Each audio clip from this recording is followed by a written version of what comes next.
This is an experience I had when I stayed with my family in a guest house, way out in the mountains. My daughter was quite young when this happened. I think she was about 4. My husband and I had thought that we had put her down for the night and she was sleeping soundly. But we were wrong. We were in the living room area of this guest house, and I guess it was just after midnight. Our daughter came rushing out of her bedroom over to us. "What's wrong? Do you need to use the bathroom?" I asked. She shook her head. I remember that she looked a little shaken up. It was a rare look for a girl her age. She then said, "No, Mum. The lady outside said, 'Can you let me in, but I can't reach the lock on the window. Can you do it for me?'" I sat there staring at her, completely unable to understand what she had just said. We were literally in the middle of nowhere. We had drove miles and miles to get to this log cabin, and there wasn't another residence anywhere nearby. I didn't know how to approach the topic with my daughter. I didn't want to call her a liar for having a bad dream, so before my husband could open his mouth, I simply asked, "Who said that to you?" As soon as those words left my mouth, concern inside me like a flower bloomed. My question to my daughter boomed repeatedly in my head. "Who said that to you?" My daughter seemed to sense my distress, and I will be honest with you, I don't think I hid my concern very well. I must have looked racked with emotion. "The lady with the hurt head outside the window. She's been banging and banging on the glass, Mum." I shot a glance over to my husband, and we jumped to our feet and marched straight into the room that my daughter was sleeping in. I went to turn on the lights, but my husband stopped me. He said that if there was someone outside, then we would be able to see them on the outside if the light was off, and they wouldn't be able to see us as easily. I saw something against the window. I know I saw something. There was this white shadow. It was kind of like a mist or some kind of smoke. It looked like the rough outline of a person, and then it was gone. It dissipated. My husband asked us to wait inside with the door locked while he went outside to check on the situation. My daughter then said, "The lady was sad, Mum. She looked hurt too. And she looked like she had horns sometimes." I was frightened, really frightened at the idea that there might be someone out there trying to persuade my child to let them in, and equally frightened that I might have just had an encounter with the supernatural. My husband eventually returned from checking outside. I say eventually, it must have been a matter of a couple of minutes, but it felt like an eternity. I didn't see anyone out there, no footprints either. I mean, there's gravel around the whole building. Surely we would have heard someone run off. I didn't even hear a thing out there. I went by the door while he was stood there. I held my daughter's hand tightly as I approached. The door was open, and my husband went to close it, but I stopped him. I wanted to take one good look out there. All that I could see was a dark sea of trees. The tree line was about 20 foot from the cabin, and all I could think of was, what could that tree line be hiding? The bugs chirped, and the wind blew, and it was at that point that I shut the door. If someone needed help, like my daughter said that the woman at the window asked for, then surely you would come back while the door was wide open, right? We all slept in the same bed that night, and thankfully nothing else suspicious happened after that. I will say that I was completely on edge until we left that cabin. It's the scariest thing that's ever happened to me. I always wonder who that hurt/horned lady was, and why she wanted my daughter to let her in.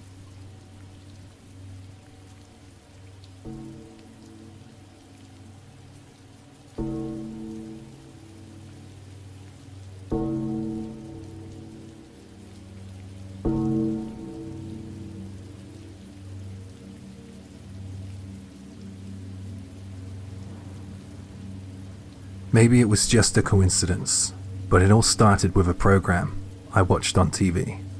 I had been watching it for about 2 years or so, I guess. So you could call me a fan. It wasn't a popular TV show.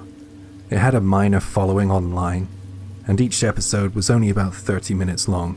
It has since gone off the air, but one of the segments of the show would ask the viewers to send in creepy submissions. To be honest, I think that was the best part of the show, and I didn't love the other segments. Just to give you a flavor of what some of the submissions were like, I'll give you some examples. There was one where this guy sent in a video of his pet acting really strangely. That one was pretty scary. Another one was of someone filming a very odd billboard as they passed through some town in the middle of nowhere. I can't remember what was on the billboard exactly, but that one was really weird. If you submitted a video of something strange and mysterious, and your video was selected to be on the show, then you won a prize. Every time I watched that show, I would think to myself, I could come up with something that would make it on the show. The prize, whatever it was, didn't really matter to me. I just wanted to think up something cool to fit the theme. Then my idea came to me. Although I guess it wasn't the most entertaining idea, it was my idea, and I couldn't wait to get started on my creation. I immediately started preparations, and the more I did, the more I loved it. It was a fairly straightforward idea. I wanted to attach a noose to something like a tree limb and make a sign to go with it. That's all it was. I wanted my sign to read, "Feel free to use this." And I wanted to be able to stake it into the ground, so all I needed was some wood. After I made the sign, next was the rope. I had to look online for how to make a noose. I thought it was going to be difficult, but it was a little easier than I thought. Hi, Jay here. Feel free to use this is a common phrase that you might see outside of public restrooms and drinking fountains in parks. That should give you a little bit of an idea of the writer's intentions. Back to the story. Now my creation was ready. All I needed to do next was to find a place to take a photo or a video of it, and then I could make my submission. I had some annual leave left available, so I decided to take a day off and drive out to the woods.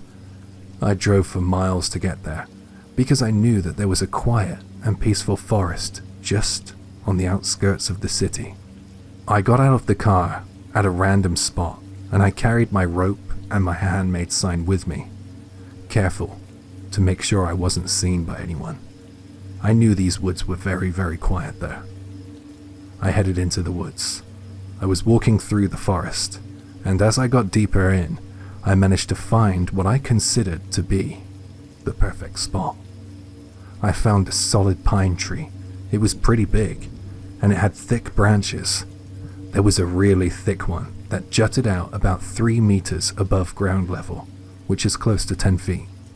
Just in front of the tree, I stuck my "Please feel free to use this" sign into the ground. I made sure it was really deep. Thankfully, it had rained that day, so the ground was plenty moist. Next, I climbed the tree, which proved to be very difficult in those conditions.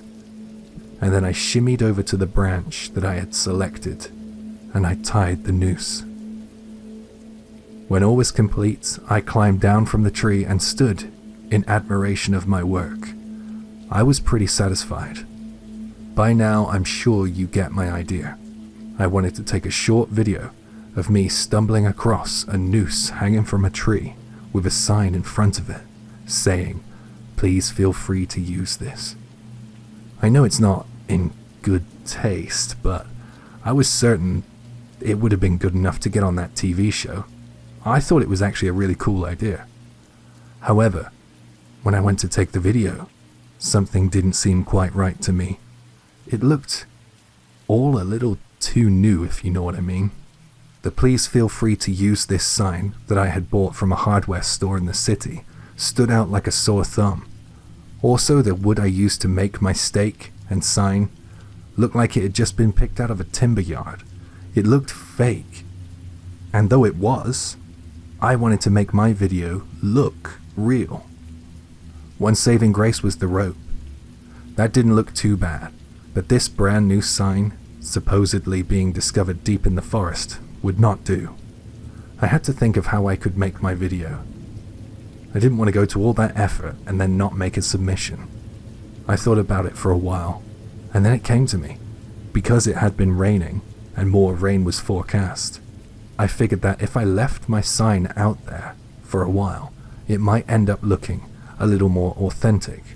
A little more weather-beaten or something like that. I figured the wood of the sign would get covered in dirt and leaves from the wind and rain, and that would create the desolate atmosphere that I was looking for. Of course, I was a little worried that some hiker or someone would find it and remove it, but I guess that was a risk I just had to take. If I wasn't living in an apartment block, I would have put my sign in my garden or something. I was worried that someone might get mad and destroy the sign. Some overcautious, easy-to-offend know-it-all. I didn't want the law to get involved either, because to me this was nothing but a light-hearted prank. I don't think that I had committed a crime. Essentially it's just a piece of art, right? With all that in mind, I decided not to be that bothered by leaving it there. Who cares, was my final thought as I headed back to my car through the forest.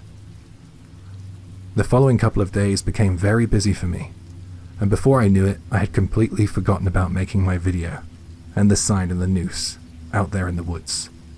Exactly 1 month later, I remembered that my piece of art was still out there in the woods.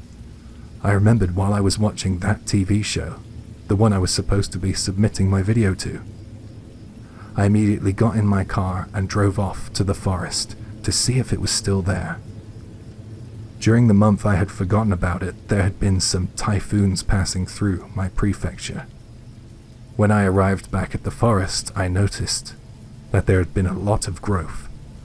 The weeds and brush were difficult to wade through, the grass was thick, and the forest floor was littered with broken tree branches and leaves. It made it tricky to find my creation, and I would be lying if I said I didn't get a little lost. It didn't help that it was getting dark out too. Not too dark though. I found it after a while, but the second I laid eyes on my creation, I knew that I couldn't capture it on film. As I had hoped for, the atmosphere surrounding the tree looked, in a word, desolate. My signboard, which, when I left it, was a brilliant white, had now greyed, and the letters had slightly run. One thing was the words, "Feel free." They stood out as their letters looked completely untouched by the elements, and that was pretty eerie to me, but not as eerie as what I saw, because someone had taken my prank very literally. The noose that hung from the tree now suspended a body a few feet off of the ground. I think it was a woman, as the hair was long. It was matted with leaves and slick with rainwater. I couldn't see her face, and I'm very grateful for that. I didn't know what stage of decomposition the body was in, and I didn't want to. However, just based on how static the body hung, I could tell that there was no life there. Due to the wind, the body slowly swung side to side now and then, and the tree limb and the noose creaked and squeaked in the breeze. The body slowly twirled, and just at the point where it would have been side-on facing me, revealing the face of the victim, I ran for it, and I ran as fast as I could. I was so scared. I am still scared, by the way. I thought about calling the police, but it turned out I was too scared of doing that too. If I reported it to the police, then what would happen to me? They would find out that I was the one who set it up. They might even stupidly think that I encouraged people somehow. I have wondered if what I did can be considered an assisted suicide. I don't think it should be. I don't think I should be accused of a crime when all I did was make a sign. I guess at the very worst, it could be seen as a mean-spirited prank and nothing more than that. But the thought that I could be accused of goading her into making her final decision, if I could be seen as encouraging her, that scares me the most because that wasn't my intention. And that could get me in a lot of trouble. This all happened 2 years ago, and I still haven't reported it. I can't report it. I could get into so much trouble. It plays on my mind so often, though, not because I feel some tremendous sense of guilt or anything, but because it could be the end of me. I keep an eye on the newspapers and the local news for any discoveries out there in those woods, but so far, there's been nothing. That's pretty frightening for me too, because for all I know, that body, that poor woman, may still be undiscovered, still squeaking and creaking in the breeze.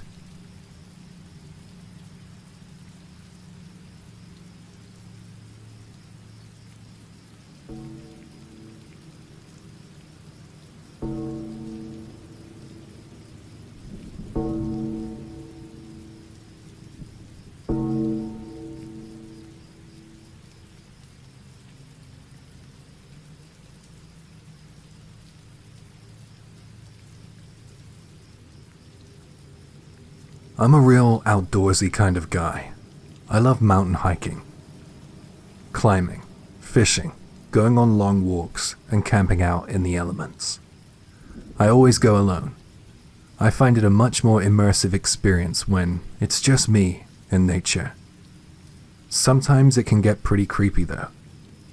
I have had encounters with animals, and I have heard weird noises out there in the dark of night. Nothing weirder than what I heard when I went mountain hiking last summer. After a long day of hiking, I set up my tent to get some sleep for the night. I had left it kind of late because I was pushing myself to cover as much ground as possible. It was twilight time by the time I got into my sleeping bag, and almost dark out. I got to sleep pretty quickly, but later that night I was woken up by some strange noises. It sounded to me like water splashing, kind of like a stone being dropped into a deep puddle or something. I roughly knew where the nearest water source was.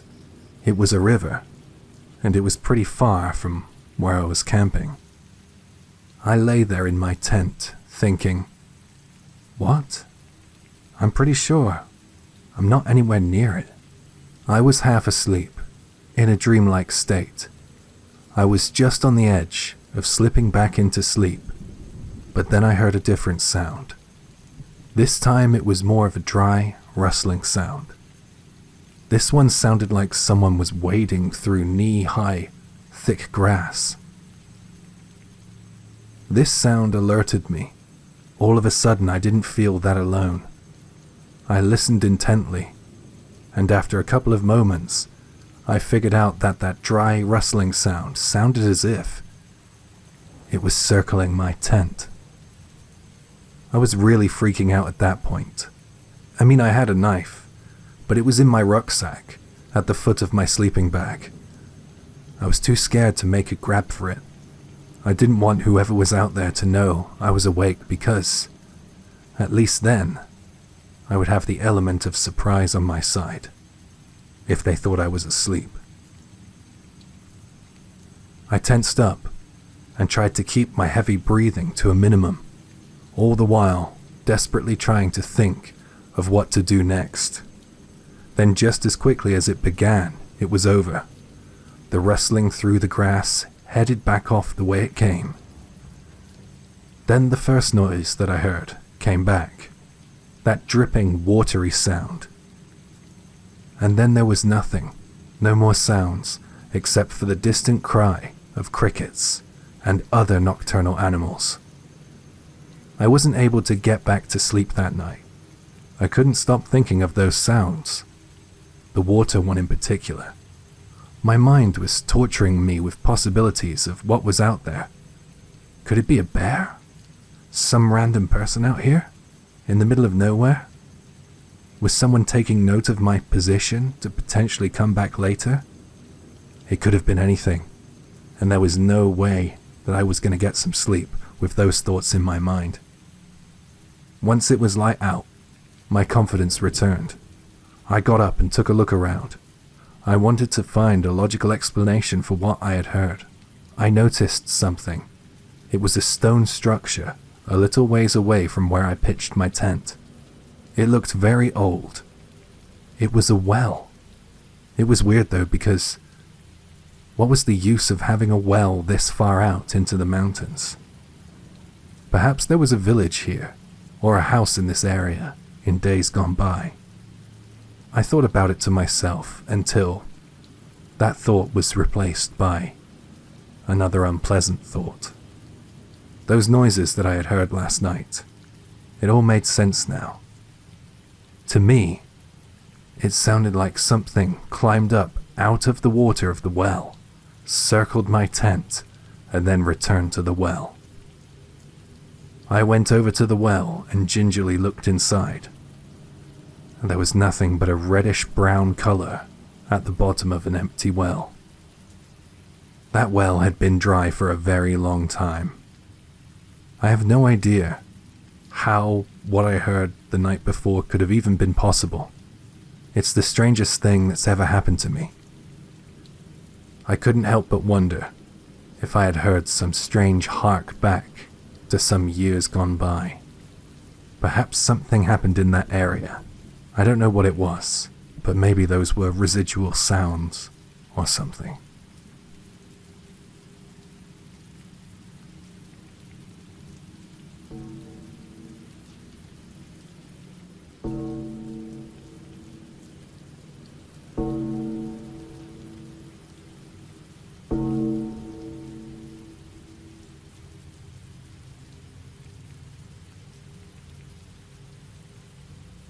This isn't my experience, but one I have heard from a very good friend of mine.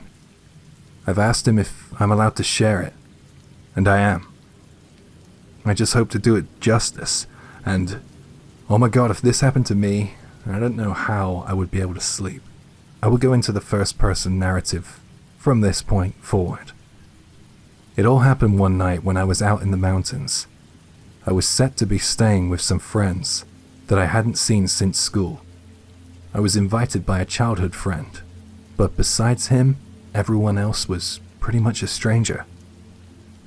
We were set to be staying in a mountain lodge.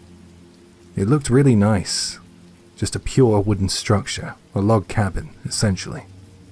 They had all raved about the lodge before, and I was excited to see if it lived up to the hype. It did. It was a really nice place. It was in the middle of the mountains, pretty rustic. We had plans to go on a hike the following morning. We were supposed to be getting an early night, but we ended up staying up later than expected. I turned all the lights off in the lodge in preparation to turn in for the night, and then I heard something strange. I heard this weird, dull noise at the lodge's door. It wasn't very loud. It was barely noticeable. We had left the door open a little to allow airflow, so it was a bit weird. To me, it sounded like something sharp hitting a tree, like those axe-throwing thingies, but lighter. My friend, who was the sort of leader of our little hiking get-together, as he was the oldest, approached the door and pushed it shut and locked it. He didn't say a word, and neither did anyone else in the cabin. No one seemed to be that bothered by the noise, so neither was I. After that, everyone went to their beds, and we all went to sleep. When the morning came around, I got up to wash my face. It looked like a warm morning, so I opened the door to allow in some fresh air. I was a bit curious about that noise I had heard the night before, too. What I saw that morning was pretty freaky. There were loads of these weird fishing hook-like hooks and nails jutting out of the door. They had been stabbed into the wood. From each hook was this thick, coarse black thread that trailed off into the distant trees and bush. I couldn't even see where it ended. I stood there completely perplexed by what I was seeing, and after a couple of moments, some of the others in the lodge came downstairs and stood by me, by the cabin's open door. "Ah, something came down from the mountains last night, huh? Maybe there wasn't much prey in the mountains last night." The guys were saying stuff like that when they saw the hooks in the door, and that made me feel really weird. I felt like I was the only one who didn't really know what was going on. They didn't seem that fazed. After those brief comments, the conversation changed. I couldn't stand it. I had to ask them about those hooks. Locals say that a disturbing woman lives out there in the woods. She uses them hooks you saw to hunt down small animals, apparently. Here, look at this, one of them said as they pointed at one of those gnarled hooks splintered in the wooden door. He didn't point at the hook, he pointed at the thread. Well, I thought it was thread at first, but on closer inspection, I realized that it was human hair. Matted, gross human hair that had been woven into this kind of rope-like quality. It was disgusting. Before we left, one of the guys pulled out his machete and prized those hooks out of the door and then cut the thick rope of hair into pieces. We took those fishing hooks with us back down the mountain. I say fishing hooks, but they weren't exactly made of iron. They were more like splintered bone and sharpened rock. We threw them in the garbage at the foot of the mountain.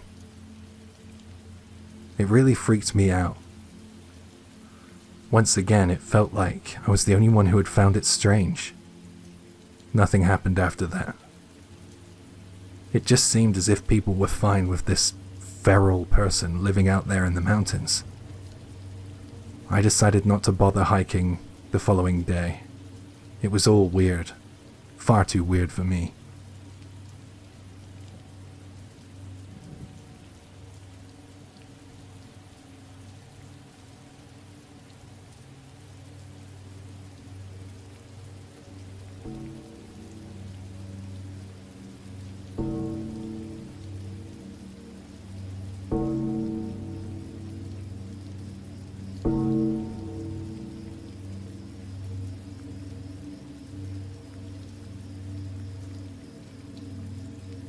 Has anyone heard of any strange rumors or stories out of Mount Mizugaki in Yamanashi? I had a weird experience there. I climbed it a few years back on August the 4th. I started my climb during the evening. Halfway through the climb, I was confronted by something very, very strange. By the way, I'm a very experienced mountain climber. I've been climbing mountains like Mizugaki for about 8 years. I've had some pretty interesting climbs in those years, but nothing like my Mount Mizugaki climb. According to my log data, I started my climb at 4:43, and I began it with the Kuromori course, which I believe is to the north. About an hour and a half after I had started my climb, I reached the waterfall that they have there, and from there I could see the fog, or mist. I didn't expect these conditions, but I was confident that I knew my way. The signage was excellent and all my equipment was in perfect working order. And I was well provisioned, of course. I had the means to make a bivouac if the weather turned for the worst, so I decided to proceed with my climb. This turned out to be a very bad piece of judgment by me.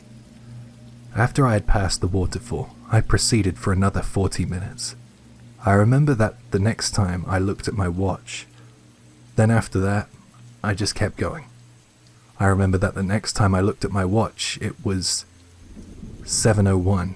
I stopped because it was getting darker, and the fog seemed to be getting thicker. So I equipped my headlamp and turned on my flashlight. When I turned on that flashlight, I was a little shocked to see that there was someone walking up ahead of me in the fog. I could only just make out their silhouettes. I didn't want to hike with some stranger, so I just decided to hang back and drop my pace a little. I don't mean to be antisocial, I just like hiking alone. To each their own, right? The fog got thicker and thicker. It was getting ridiculous for an August climb. I was pretty much relying on the light of the person up ahead to see which directions I should take. Twists in the road. It felt strange that night. Something was definitely unusual, but I'm a stubborn guy. I probably should have turned back, but I kept going. I didn't want to lose to the mountain. Even if I slowed my pace right down, the distance between me and that other climber never seemed to change. It was constant, and that went for the light I was seeing up ahead of me. I noticed something about that light at that point too. The light's color seemed off. Usually, hikers and mountain climbers carry these strong LED lights which can really cut through the darkness. The person up ahead from me had this weird orangey yellow light that seemed a little out of date and a little odd for the conditions. Whoever was in front of me looked back now and then as well, and I would have expected the light of an LED torch to blind me, but that light didn't. I checked my watch again, and it was just after 9 p.m. I didn't feel as if there was any sign of the summit up ahead. Since that person in front of me looked back so often, I could make that judgment. Things were getting a little tricky. I was finding it harder and harder to see my way. I took the time to stop and check my GPS positioning against the map I had brought with me.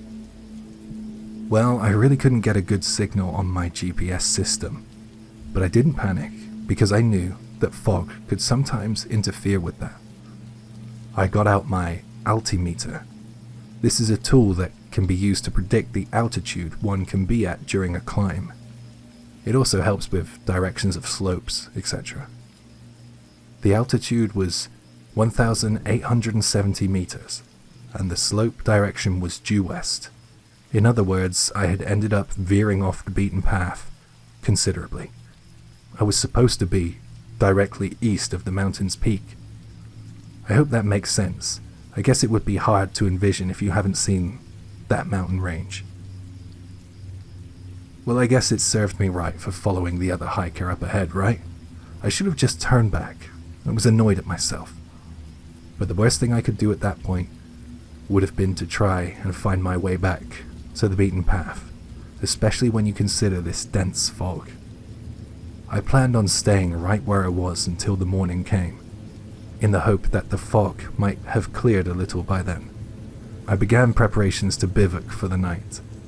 While I was preparing my little camping area, I saw that light from the other hiker flickering just off in the distance.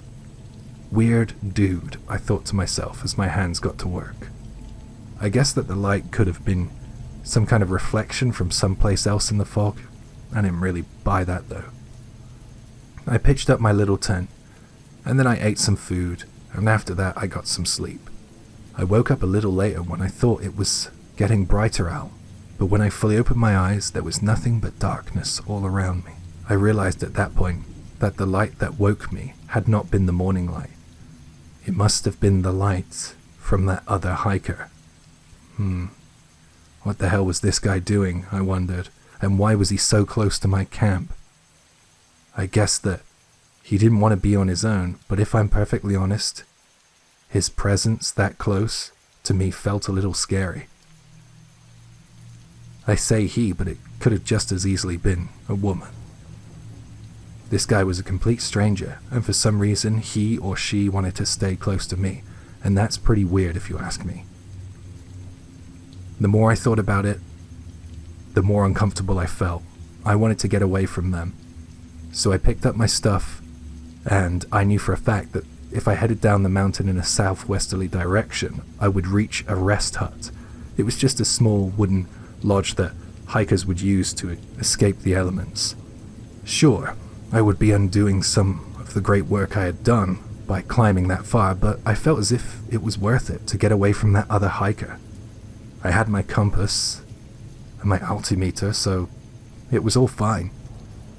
I think the best way to describe myself back in those days was physically strong and fit, but not mentally strong or fit. I think I had a lot to learn, and some parts of my personality, such as the stubborn side and the impulsive actions that I took, proved that I probably wasn't in the right headspace for such a crazy solo climb. It might sound like I'm being a little too harsh on myself there, but I know that careless actions cost lives. I looked at my watch again, and it was now past 1 a.m. in the morning, way too late to be trying to find my way in the darkness. When I looked at my watch, I heard a woman's voice. It was clear and very close to me. The voice said, "Where are you going? That's not the right way." I spun around and I looked frantically all over for the owner of that voice. My spine turned to ice as my headlamp revealed no one, just rows and rows of empty trees and thick rolling fog.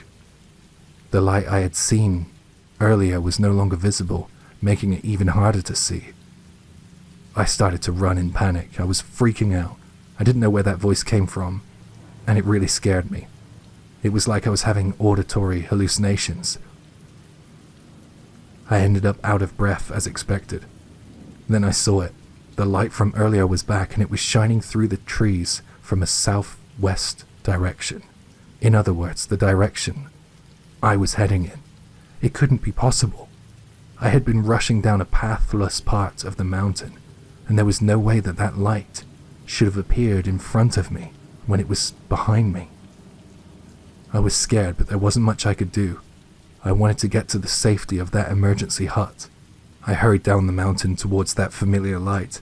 I was so nervous that something was going to happen when I got close. I couldn't help but feel a little in danger.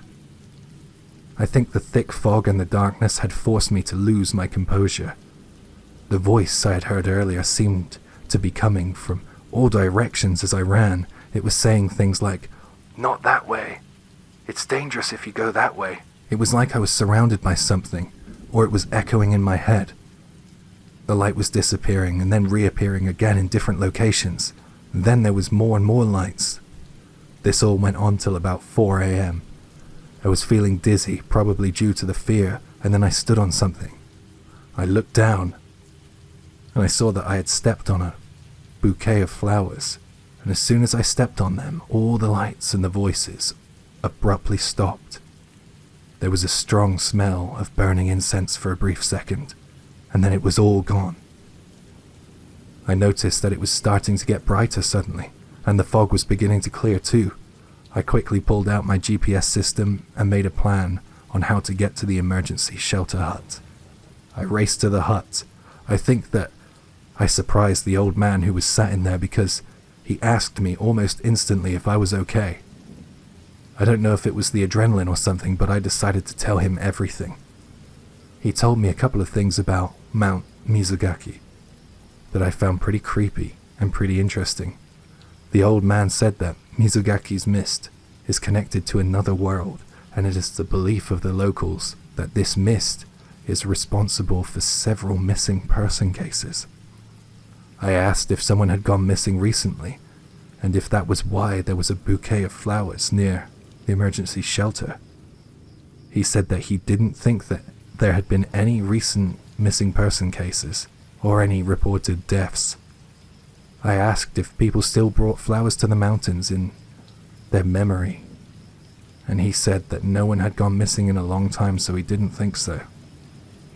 I don't know if any of this was true or false, though. It was at that point that I realized it wasn't just the one voice I had heard out there in the fog. There was an abundance of voices, and they were all females too. He said all the missing person cases were exclusively female. And at times, during that wild period where I was running around like a maniac, I could hear shrieking and screaming. Something has definitely happened out in those mountains, if you ask me. But I have no idea why it was revealed to me. I always wonder why this happened to me. It was the most frightening experience I've had in my life.